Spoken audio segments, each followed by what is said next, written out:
if I've said it once, I've said it 1,000 times.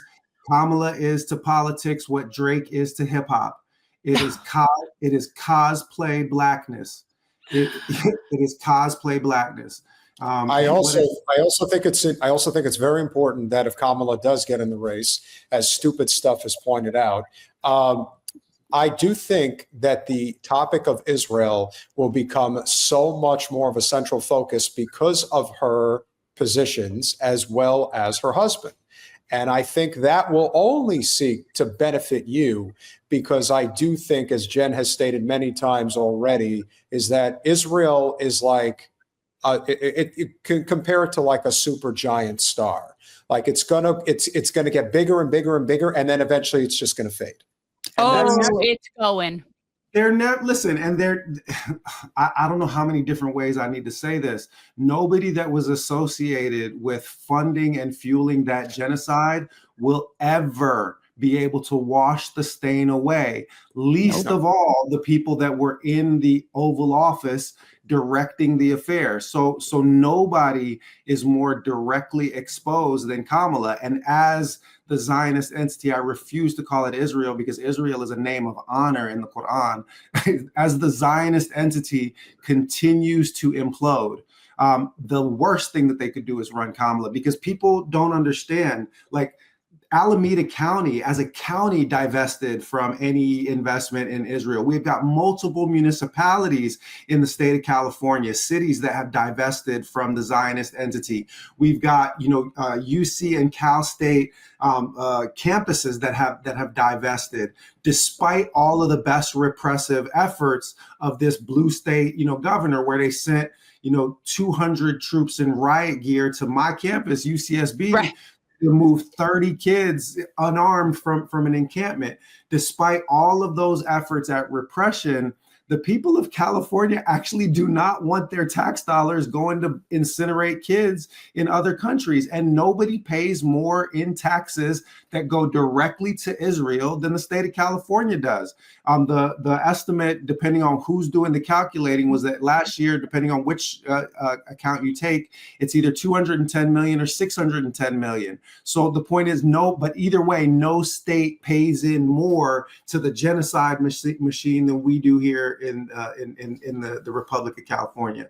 So I'm going to come after them on the imperial boomerang issues, that the reason why we can't, afford all of the things that we need is because we are kowtowing to these corporations. They not paying their fair share. They pollute our environment. And then when the state catches on fire, they throw the rock and hide the hand. They're not to be found and paying for anything.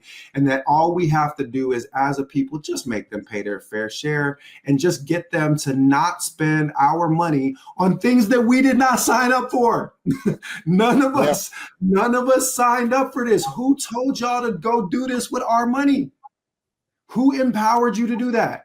And that's what being accountable to the people rather than accountable to the corporations is really about. And last thing that I'll say on this is that that's actually the position of the role of elected leadership. Like, I have my understanding and my read on society, and I have my critique, and I'm going to make an argument, and I'm going to bring forth a case. But in the end, the job of an elected authority is to serve the constituents, not to substitute what is in your interest or follows your ideological view for what the people have chosen. You are not a king ruling on your behalf. You are a representative elected by the people and accountable to the people. So serve the damn people. Couldn't have said it better. And they don't see themselves as public servants. They see themselves as leaders. And that's a big problem, because here's the thing. I don't need upper management. I'm good. That's what I tell you about. Like, some people really like upper management. That's why you have all these little cult things, and people love to follow shit. So, it's just really redirection, a lot of redirection. It's sort of like working with toddlers. Well, despite one's opinions about all of our presidents throughout history, one of the things that I always admired about Teddy Roosevelt was the fact that despite his privilege and where he came from, And he is the first president who invited a black man to dinner at the White House. Ooh, was that before or after he killed all the Native people? No, he invited, actually, he invited Booker T. Washington to the White House within like the first month that he took over. And you should have seen the newspapers in the South when that happened and the type of language that they used to refer to him as well as Booker T. The point is that when Teddy ran, especially when he ran on the Bull Moose Party, he was a trailblazer of the highest order. He went to every town, and this was, at a time where, people were obviously getting around by train, but, he would also have his car. He would do it all. And I can see a situation where if you run like a barn burning campaign, where you go to every county in the state, where you have town halls everywhere, where you make it so that it is about we the people. Because no matter who the Democrats are going to throw up there, even if it's not Kamala Harris, it could be the lieutenant governor, it could even be somebody like Ro Khanna. They are not going to run a campaign the way that you are. They can't. They can't. They're not capable. And when they're confronted, even if and I'm not trying to give them any suggestions, but if the Democrats had half a brain, which that's a lot. That's a big ask. Somebody like Ro Khanna would obviously be a formidable opponent because he's clearly looking for the next rung on the ladder. There's no question he's looking to do that. And so let's just say that somebody like him would have run. And he is the type of person who I think would put in the work. The second he gets confronted with the bullshit within the Democratic Party, what's he going to tell him?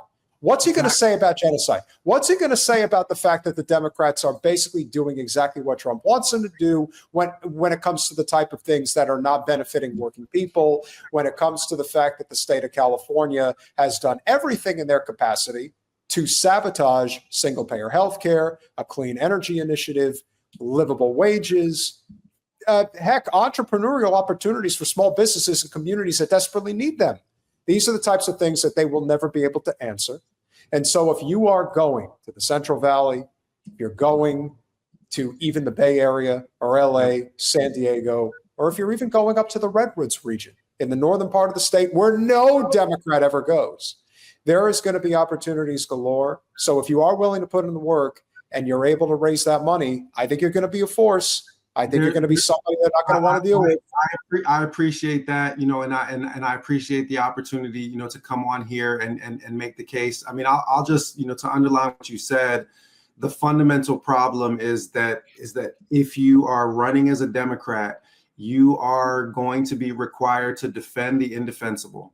And that leaves you exposed at all times. And just to reinforce your point, people oftentimes don't understand the connectedness between the issues. So single payer healthcare, a lot of people don't understand this, but the most careful studies have actually shown this.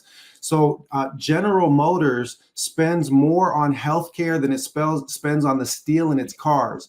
If the state of California were to have universal healthcare, there would be a massive economic benefit for all California businesses, but especially for small and medium-sized businesses, because who is capable of absorbing those massive healthcare costs? It's sure not me with my small business where we have 3 people working in my small business. We can't afford to pay healthcare, and therefore we can't compete for employees. Imagine the competitive environment you create in the state of California for small businesses small and large alike. There's all kinds of economic benefits that are being masked by this corrupt insurance system, which takes 30 cents on every healthcare dollar that's spent. If you actually start to break down what you can do to create an environment that's going to benefit the working person, and you go town to town, village to village, hamlet to hamlet, and make that case face to face, the people of California are not fools.